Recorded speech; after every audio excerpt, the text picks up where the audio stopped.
David Brewster here with an episode of Chordplay, and this is the classical side of Alex Lifeson. And I recently did the classical side of Randy Rhoads, and I had a really good response, lots of feedback and messages and views. And in that lesson, I mentioned that I was going to put together, some additional classical themed or classical focused Chordplay episodes. And when I mentioned Alex Lifeson, I noticed I had a lot of requests for this particular lesson, so I thought I'd go ahead and knock this out. And as I've confessed to this camera sitting in this chair, I'm a huge prog rock fan or nerd or whatever you want to call me. But I love Rush, and I've been a Rush fan since I was in high school. And, I was hopelessly addicted to Van Halen and, rock and shred guitar. And a drummer I used to jam with in high school, Brant Stone, he and I used to play in his garage. And he was a big Rush and Journey and Kansas fan.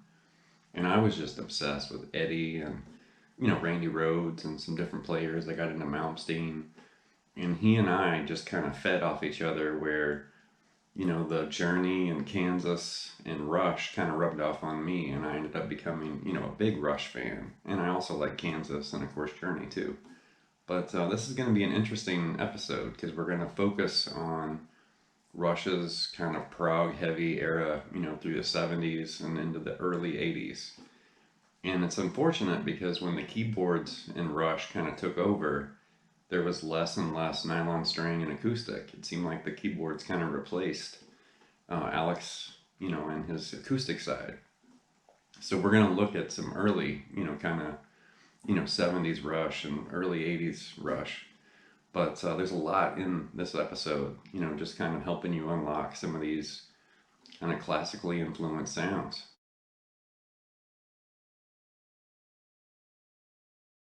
The first example comes from A Farewell to Kings, and this is the intro to A Farewell to Kings. And it was performed on a nylon string guitar, played fingerstyle. And it definitely has a very strong, classical influence. And it's based around some pretty basic open position chords and bar chords, and it looks and sounds like this. Something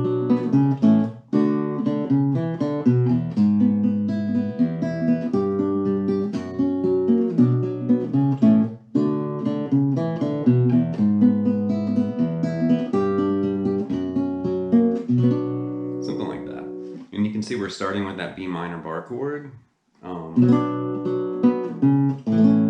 Kind of introduces that C sharp before he goes to A major right there. And then move to D. So something like that. And then he plays this little single note line. And then right there, it's kind of a E over G sharp. And then just the low E and high E open right there. And then a little piece of G. And then a little piece of F sharp major. And then you just repeat that.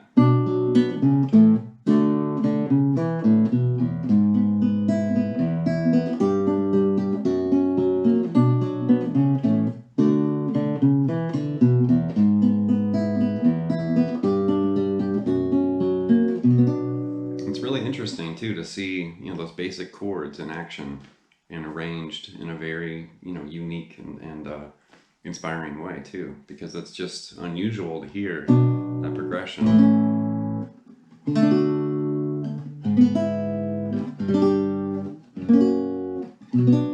Really, really cool. Right, up next we have Closer to the Heart, which is also from A Farewell to Kings, and I know this is a great lesson in locating and finding, a very effective or efficient fingering. And I know before I studied classical guitar, I did have about 6 or 8 months of beginning lessons at the start.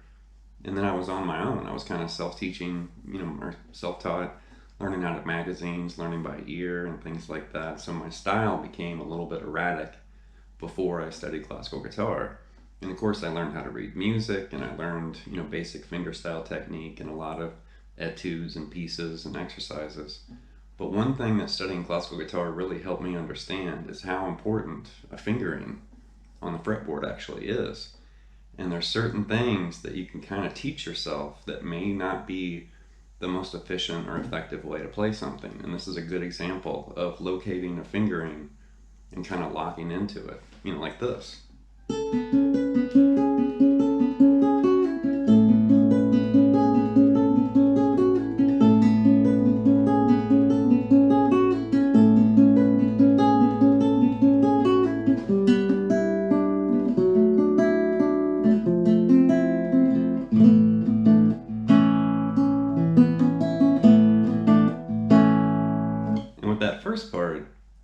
That's basically like an A add 9, and then eventually an A major 9 is kind of implied there for this. And then I usually just grab that open A string and kind of chime it in there with it.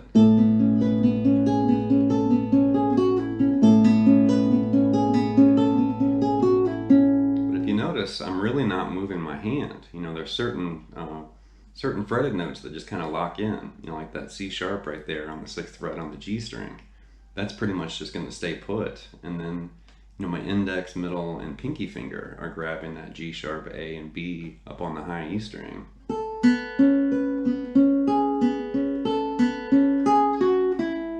And even that part, you know, kind of translates, and it's kind of easy, you know, to see that or to play that when you've locked into that fingering. And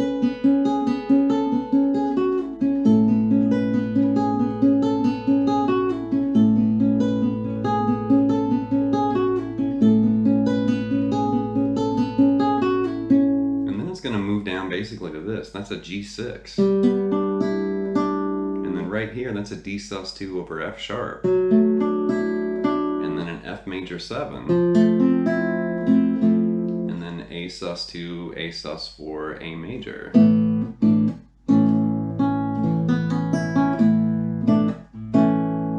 know, really, you know, classic guitar part, but that's a really good lesson you can kind of learn from studying that song, is locking into a fingering and making sure you're playing it very, you know, effectively and efficiently too. Right up next is the song Rivendell, which is from Fly By Night, and this is a really interesting, you know, intro part. And it's almost like a turnaround in the beginning, and then it starts this dreamlike, you know, chord sequence after that. It's really cool. Something like this. It's kind of slow too.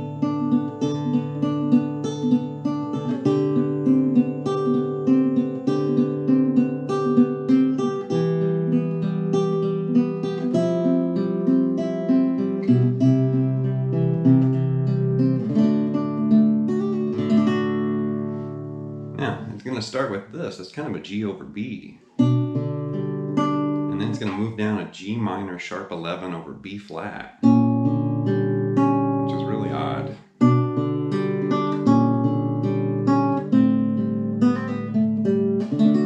And that right there, that's kind of an A minor 7 implied, and then just go to a D over A, something like that.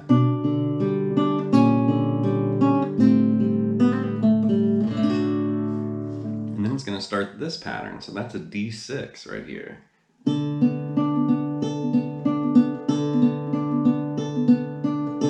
And then this is very unusual, and once again it's important to find, you know, a fingering for this. So the D6 you should play like that. And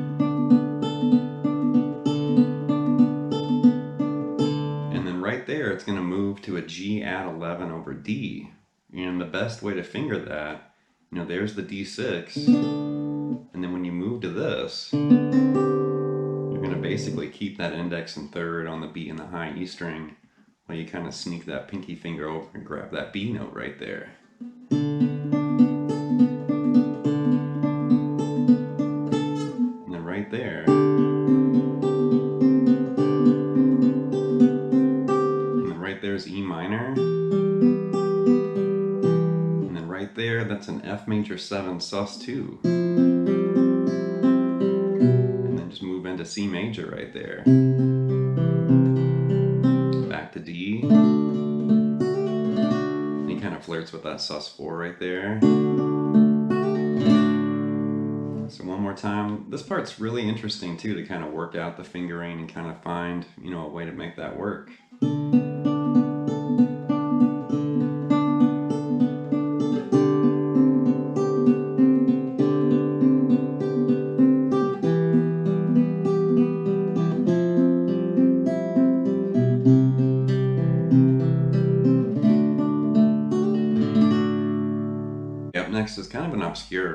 Alex Lifeson, classical moment, and this is Brune's Bane, and there's only one Rush album that features this little piece, and that's Exit Stage Left, it's up there on the wall. And I've been obsessed with this song since I was in high school, and there's just something about the moody and kind of dreamy, chord progression. It's played fingerstyle. There's just something about it. I don't know. The first time I heard it, it just pulled me in, and I thought I have to learn how to play that. And I really like the way he put this together. And I secretly wish Alex would record a whole album of stuff like this, just whip it out. Because I know he's been refining and playing a lot of acoustic stuff, especially now that Rush, is kind of retired, and, Neil passed away, and Geddy and Alex have definitely been doing a lot of extracurricular, activity. And I kind of secretly hope that Alex will just kind of shoot out an album, like all acoustic, and, he could do nylon and acoustic, steel string and 12-string stuff, and just make it, melodic and dreamy and moody, and there's something about it. So it's something like this.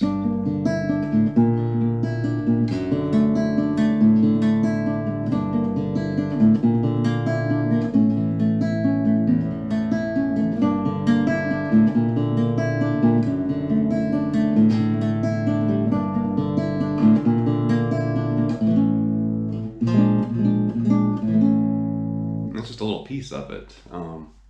But it's really interesting. It starts off with this G minor 6 right here. And then you've got this, which has the B flat, flat 5. And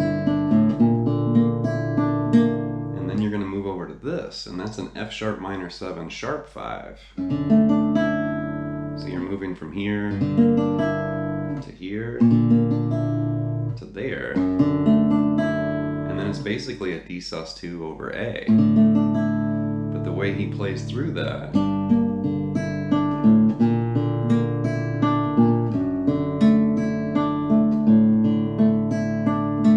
really cool, and it just has this hypnotic, kind of sound to it. And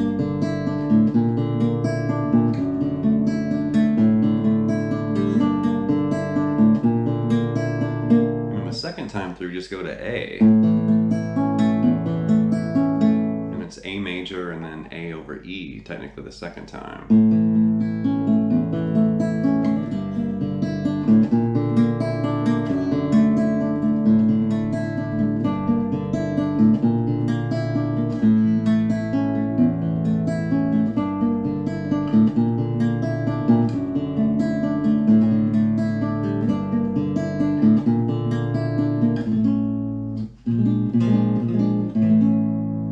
Second time through it there, the last time, it's like a B flat 7 to A major. So he's kind of flirting with A Phrygian dominant, technically. That's how he's getting that really exotic, sound and flavor. So cool. The last example's from the song The Trees, and this is from Hemispheres, and this is a very, popular, kind of a fan favorite, a popular Rush song. And it's obviously influenced by classical guitar. It has this very bright, tonality, and it's played fingerstyle. And there's a lot of interesting things that he's doing, even though it's built around, basic open position chords and bar chords. But it's the way he's kind of targeting specific notes and strings as he plays through it that really gives it that kind of distinct, sound. Something like this.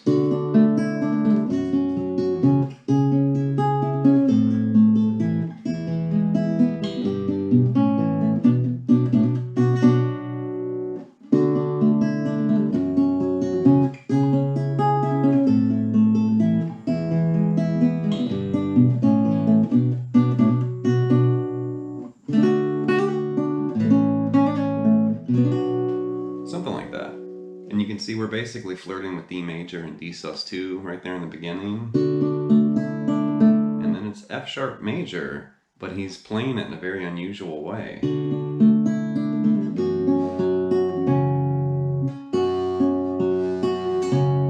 Really interesting the way he's kind of targeting, just certain notes of that chord. And then C sharp minor. He does almost the same thing he did with F sharp, but here in A. And then E major. And then it's G, and and then to A. And then it's B minor. He kind of adds the, he takes the root note off to the open A string and then hammers on that B note there on the second fret. And he's kind of playing like the middle part of the chord, and then after that hammer on, then he plays like the top part of the chord. Something like that.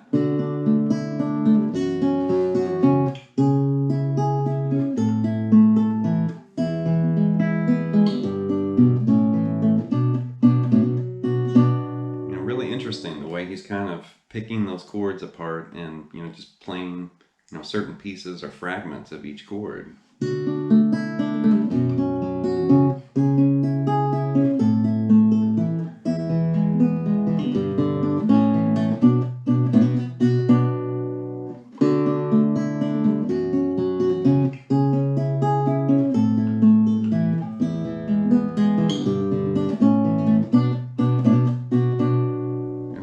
D major and a D sus4, and then A major, A sus4, and then just end on B minor. And of course, right after that, the electric comes in, and the drums, and it starts rocking. But that's that kind of quieter, classically influenced intro. All right, that's going to wrap this episode of Chordplay with the classical side of Alex Lifeson. Definitely, I'm a huge, Lifeson fan. I've been following his music and a Rush fan since I was in high school. Early high school. And there's just something about, the band, and there's obviously something about Alex's, guitar style. And definitely Geddy and Neil kind of, hog the spotlight, so to speak, because I know a lot of people didn't really pay attention to what Alex was playing and doing because of the bass and the drums and the vocals and the keyboards and all this stuff that was happening. But really, if you dig in there and really focus on Alex, you'll find he plays tons of, amazing chords and progressions. Lots of experimentation with effects and different tones and sounds of his guitar. Electric guitar, nylon string guitar, steel string acoustic, 12-string acoustic. I mean, he's all over the place. And definitely very exciting and inspiring player to notice, because I've learned a lot from, working through Rush's music. Lots of chords, lots of interesting, approaches to things, and just a different style and different type of player for sure. So leave some feedback and some comments. Please subscribe to Late Night Lessons, and I'll be back before you know it with more content and material. Thank you.